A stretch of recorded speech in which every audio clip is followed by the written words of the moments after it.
नमस्कार दोस्तों, राम राम। मैं लक्ष्मी लोकगीत चैनल में आप सभी का दिल से स्वागत करती हूँ और मैं आप सबके बीच में लाना चाहती हूँ देवी पचरा गीत। हमारा देवी पचरा गीत पसंद आए, चुटकुला देवी पचरा गीत है, पसंद आए तो लाइक सपोर्ट शेयर ज़रूर करिएगा और अपने इस छोटी बहन पे आप लोग अपना दुलार प्यार बना के रखना। और देवी पचरा गीत पसंद आए तो लाइक सपोर्ट शेयर ज़रूर करिएगा। गलियाँ गलियाँ घूमले मलिनिया हो, मलवा लेला दुलहिनिया।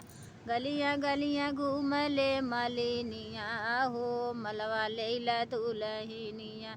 लेला दुलहिनिया मलवा लेला दुलहिनिया, लेला दुलहिनिया मलवा लेला दुलहिनिया। गलियाँ गलियाँ घूमले मलिनिया हो, मलवा लेला दुलहिनिया। ई मलवा दुर्गा मैया के चढ़ैया, मैया के चढ़ैया, दुर्गा मैया के चढ़ैया।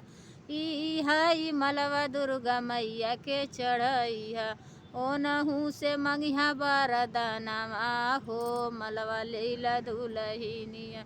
ओनहू से मंगिहा बरदानवा हो, मलवा लेला दुलहिनिया। अपना के मंगिहा दुलहिन मांगी के सेनुरवा, अपना के मंगिहा दुलहिन मांगी के सेनुरवा। नाइहर में बाबू महतारिया हो, मलवा लेला दुलहिनिया।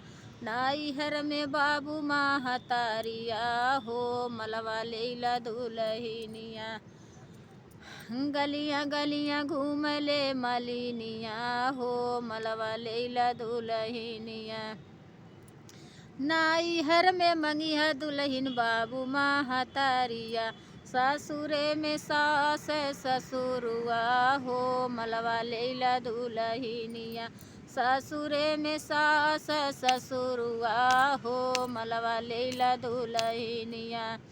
गलियाँ गलियाँ घूमले मलिनिया हो, मलवा लेला दुलहिनिया।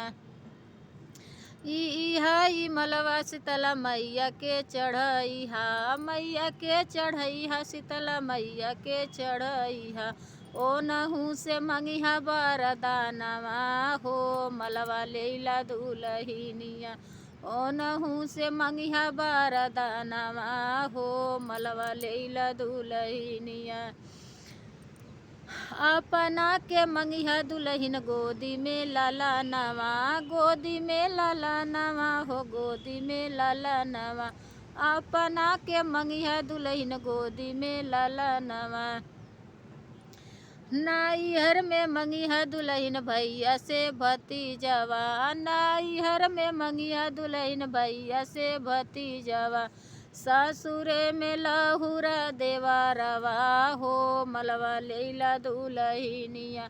ससुरे में लहुरा देवरवा हो, मलवा लेला दुलहिनिया। गलियाँ गलियाँ घूमले मलिनिया हो, मलवा लेला दुलहिनिया। ससुरे गलियाँ गलियाँ घूमले मलिनिया हो, मलवा लेला दुलहिनिया।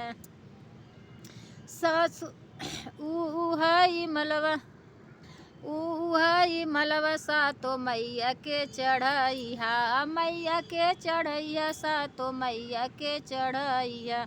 ओनहू से मंगिहा बरदानवा हो, मलवा लेला दुलहिनिया। ओनहू से मंगिहा बरदानवा हो, मलवा लेला दुलहिनिया। नैहरे में मंगिहा दुलहिन, नैहरे में मंगिहा दुलहिन भैया भौजी बहिनिया। नैहरे में मंगिहा दुलहिन भाभी बहिनिया। ससुर में भरल परिवारवा हो, मलवा लेला दुलहिनिया। ससुरे में भरल परिवारवा हो, मलवा लेला दुलहिनिया।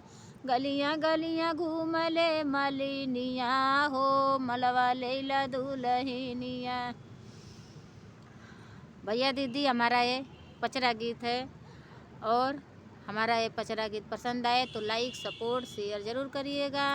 और अपने इस छोटी बहन पर आप लोग अपना दुलार प्यार ज़रूर बना के रखना। और कमेंट बॉक्स में ज़रूर बताइएगा हमारा ये पचरा गीत कैसा लगा।